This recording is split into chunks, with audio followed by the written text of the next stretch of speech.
कुछ लोगों को लीक से हटकर चलना पसंद आता है। उनके अपने अलग रास्ते होते हैं, अलग मंजिल होती है। ऐसे लोग अक्सर कुछ नया करते हैं। दुनिया इन्हें टॉप गन के नाम से भी पुकारती है। शेयर मार्केट में भी लीक से हटकर चलने वाली कंपनियों की कमी नहीं है। बैलेंस शीट, ग्रोथ, रिटर्न जैसे पैमाने पर ये कंपनियां दूसरों से अलग नजर आती हैं। ऐसे शेयर हमेशा निवेशकों के रडार पर रहते हैं क्योंकि मुनाफे का टारगेट पूरा करने में ये टॉप गन्स माहिर होते हैं।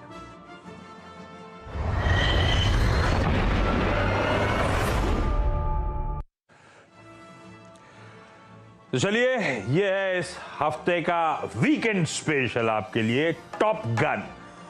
क्या है, क्या करने वाले हैं, क्यों करने वाले हैं, सब कुछ आगे। लेकिन पहले जो तमाम गेस्ट्स हैं वो आपको आपकी स्क्रीन पे नजर आएंगे। मदद करने के लिए आज sharmilajoshi.com की शर्मिला जोशी, हेम सिक्योरिटीज की आस्था जैन, मार्केट एक्सपर्ट जगदीश ठक्कर साहब और साथ साथ ओम कैपिटल के राजेश अग्रवाल। आप सबका स्वागत नजर आएगी। अच्छा, अब एक और इंटरेस्टिंग चीज, टॉप गन शो का नाम हमने रख दिया।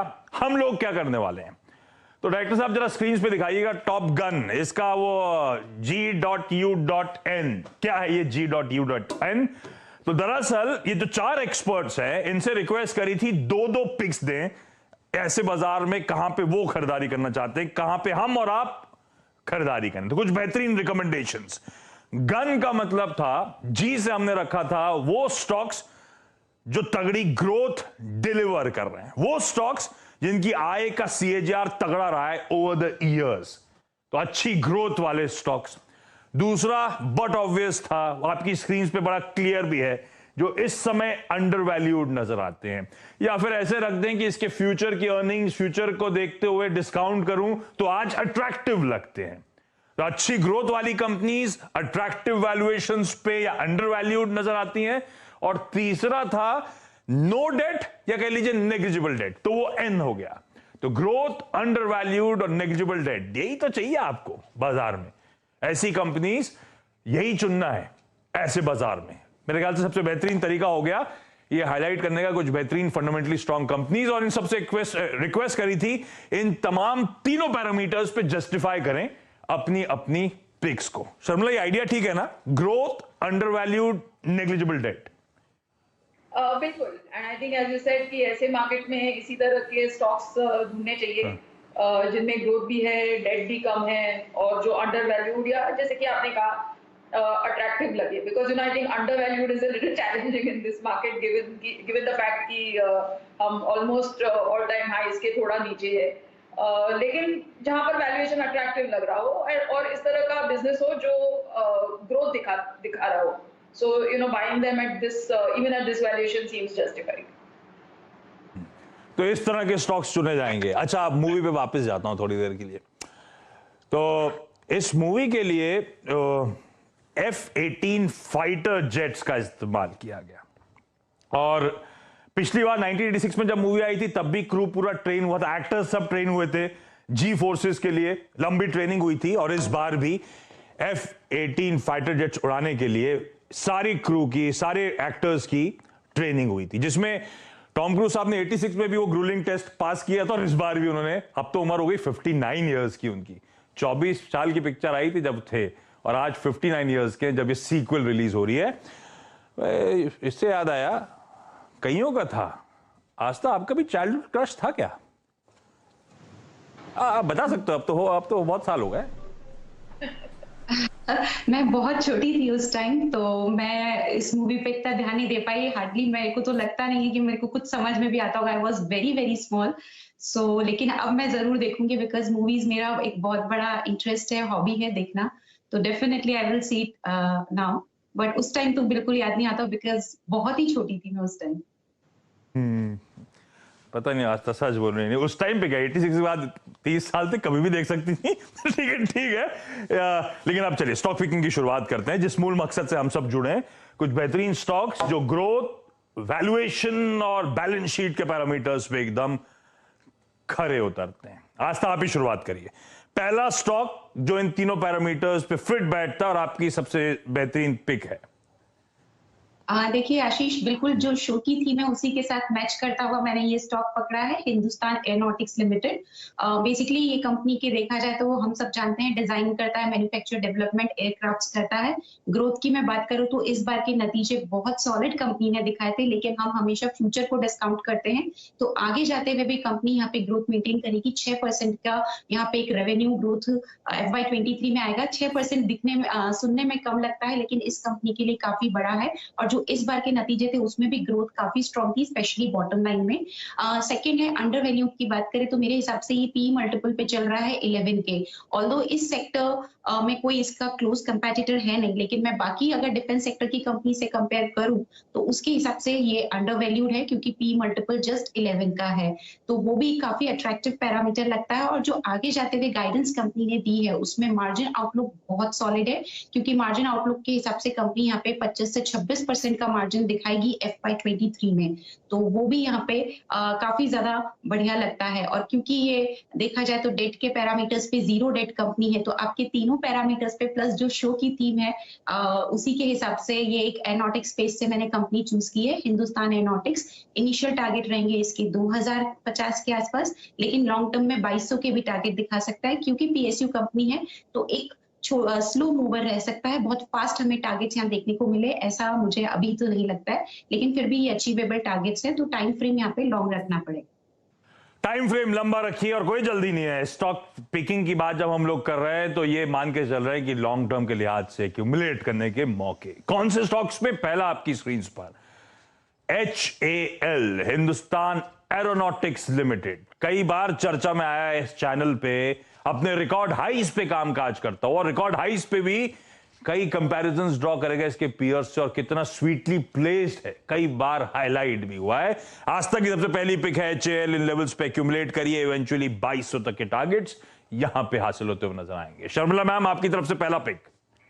Yes, I am going with the sector that I like, और वो है केमिकल सेक्टर। जैसे कि सभी जानते हैं कि जब से ये पैंडेमिक शुरू हुआ, इंक्रीजिंगली लोगों ने जो लोग केमिकल्स खरीदते हैं ग्लोबली, वो चाहते थे ये कि एक चाइना से ऑल्टरनेट उनके पास हो, क्योंकि जिस तरह से एक ग्लोबल सिचुएशन बन गई थी, it didn't make sense to be focused on one country. और उससे हमने देखा है कि पूरे जो केमिकल स्पेस है उसको फायदा हुआ है। आई am going with Deepak nitrite. Stock correct हुआ है, स्टॉक करेक्ट होने की भी वजह है, ये क्वार्टर के आप नतीजे देखेंगे तो बहुत अच्छे थे, लेकिन जो उनका फिनोलिक्स, जो उनका मेन बिजनेस है, वहां पर उनके मार्जिन्स थोड़े अफेक्टेड थे। और ये भी ध्यान में रखना चाहिए कि फिनोलिक्स में उनका जो कैपेसिटी यूटिलाइजेशन है दैट्स एट 120%, तो यहाँ से वॉल्यूम अक्रीशन आना इट लुक्स डिफिकल्ट कि आप और क्या ही करोगे यहाँ से। But there are other chemical lines, there are basic intermediates, specialty chemicals, those are coming along very well. और जैसे कि मैंने कहा कि ईयर ऑन ईयर नतीजे काफी अच्छे थे, स्टॉक करेक्ट भी हुआ है, it is now trading at a multiple of trailing multiple of 24।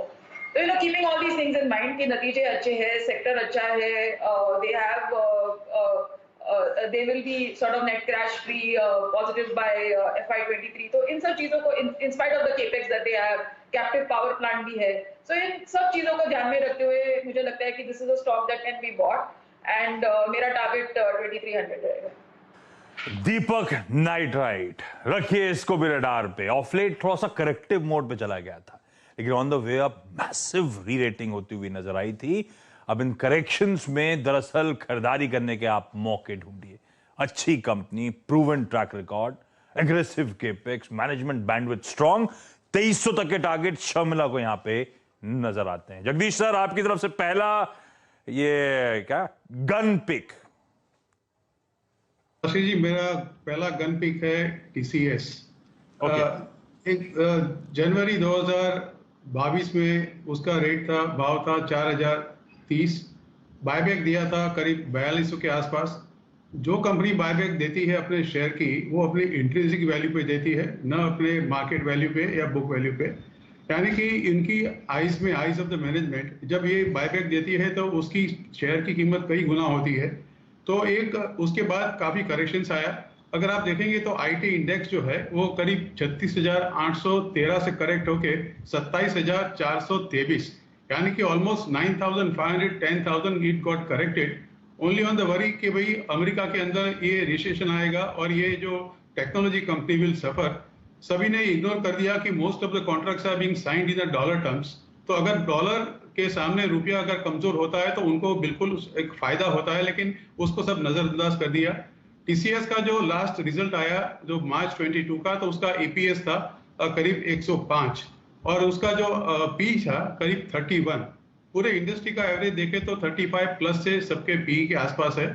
अगर आप 3 साल का उसका बैलेंस शीट देखेंगे तो this particular share has given an average return of about 58% in last 3 years. अगर आप डिविडेंड देखेंगे 2021 में उन्होंने दिया dividend 29 rupees, face value of the share is just 1 rupee, that is 2900। 2022 में भी अभी तक उसने डिविडेंड दिया 29 रुपीज विच इज ऑल्सो 2900। अगर आप नेट प्रॉफिट के आंकड़े देखेंगे तो 2018 में उसका प्रॉफिट था 25,850 और 2022 में उसका प्रॉफिट था 38,450 करोड़। इस ईपीएस देखें तो 2019 में था 83, 2022 में था 105। आरओई रिटर्न ऑन इक्विटी 2018 में था 30.33 और 2022 में है 42.99 और डेट इक्विटी रेशियो 0। इस zero debt company, promoters are holding more than about 72.30% shares और करीब 40 म्यूचुअल फंड स्कीम्स और करीब 1518 FIS की होल्डिंग 18% है। Target is about 4,000 rupees. TCS भाई, ये जो आईटी करेक्शन में चला गया है, कुछ कंसर्न्स ग्लोबल स्लोडाउन की, रिसेशन की, इनके ग्रोथ को लेकर, इस करेक्शन में दरअसल जगदीश जी मानते हैं आपको खरीदारी करने के मौके ढूंढने चाहिए, इनका मोमेंटम वापस पिकअप होगा। और कौन सा स्टॉक रडार पे रखना है? आपकी स्क्रीन पर देश की सबसे बड़ी आईटी कंपनी टीसीएस पे भरोसा। राजेश सर, पूछना भूल गया, टॉप गन की अनेक वीकेंड पे क्या निपट रही है?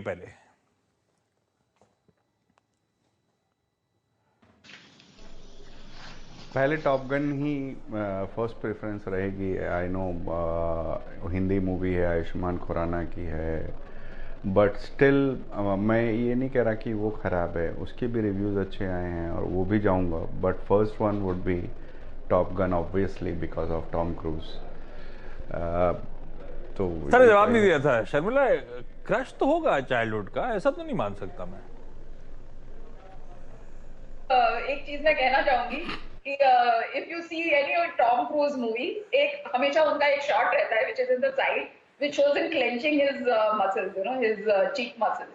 So, most people would, I think, have practiced that in the mirror to see कि अपने तो muscle भी नहीं दिखते, लेकिन because he is so snatched, so it's such an attractive shot.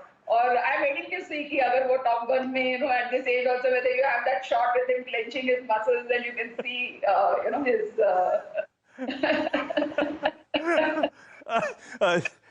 Rajesh sir, ये राइट प्रोड्यूसर साहब ने बढ़िया, ये मेरे ख्याल से हो गई 1986 के टॉम क्रूज की पिक और आज की पिक, लेकिन ज्यादा बदले नहीं है, मेंटेन कर रखा है। यहाँ तो आधे रास्ते में गड़बड़ा गया मामला।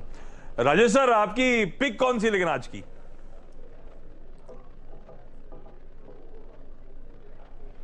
मैं उसके पहले एक लाइन और कहना चाहूँगा। अगर 1986 की टॉम क्रूज को किसी से कंपेयर करना हो तो जितेंद्र साहब थे, और आज के टॉम क्रूज को किसी से कंपेयर करना हो तो शाहरुख खान है।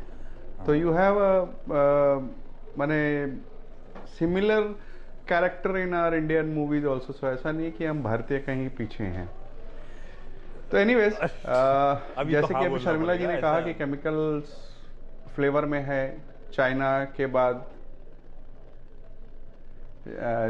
बाद थोड़ी सी केमिकल्स की तरफ ध्यान ज़्यादा जाने लगा। इसी सेक्टर की एक कंपनी मैंने चुनी है, GNFC, जो कि न केवल केमिकल में बल्कि फर्टिलाइज़र में भी एक बहुत बड़ा प्लेयर है।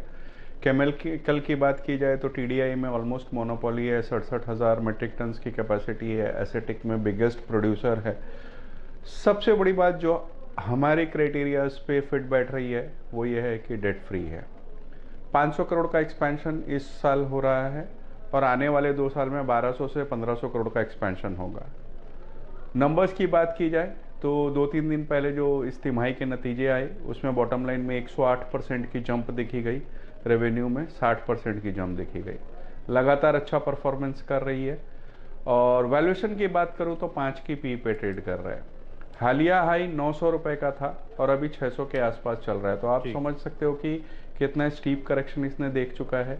और बावजूद इसके कि ना डेट है और वैल्यूएशंस तो अच्छे हैं ही, परफॉर्मेंस अच्छी है ही, तो सारे पायदान पे हमारे जो थीम है इस शो की उसमें ये खरी उतरती है। तो मैं समझता हूँ यहाँ पे ध्यान देना चाहिए और मुझे आश्चर्य नहीं होगा कि इस सीरीज में ही बहुत अच्छा रिटर्न दे दे, इस सीरीज में ही, लेकिन इवेंचुअली इन लेवल्स के आसपास अट्रैक्टिव फंडामेंटली जीएनएफसी।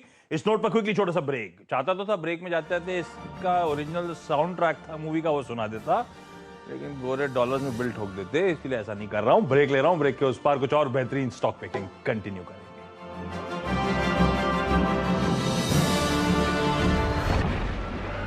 पिक्स के लिए शायद हमें भी कुछ सीक्वल बनाना पड़ेगा, लेकिन समय इतना ही है मेरे पास, और जो 4 बेहतरीन टॉप गन के आइडियाज हैं वो आप लोग को आपकी स्क्रीन पर नजर आएंगे। इन लेवल्स पर ग्रोथ, वैल्यूएशंस और बैलेंस शीट के पैरामीटर्स पे ये 4 बेहतरीन पिक्स आप लोग की स्क्रीन पर। टीसीएस, हिंदुस्तान एरोनॉटिक्स, दीपक नाइट्राइट और जीएनएफसी। रखिए इनको रडार पे, और कोशिश करूंगा किसी और दिन इसी कड़ी में फिर आगे और बातचीत हो, इस तरह की और बेहतरीन स्टॉक पिकिंग हो। लेकिन आज के लिए इतना ही। आस्था, शर्मिला, जगदीश जी, राजेश जी, आप सबका बहुत बहुत धन्यवाद।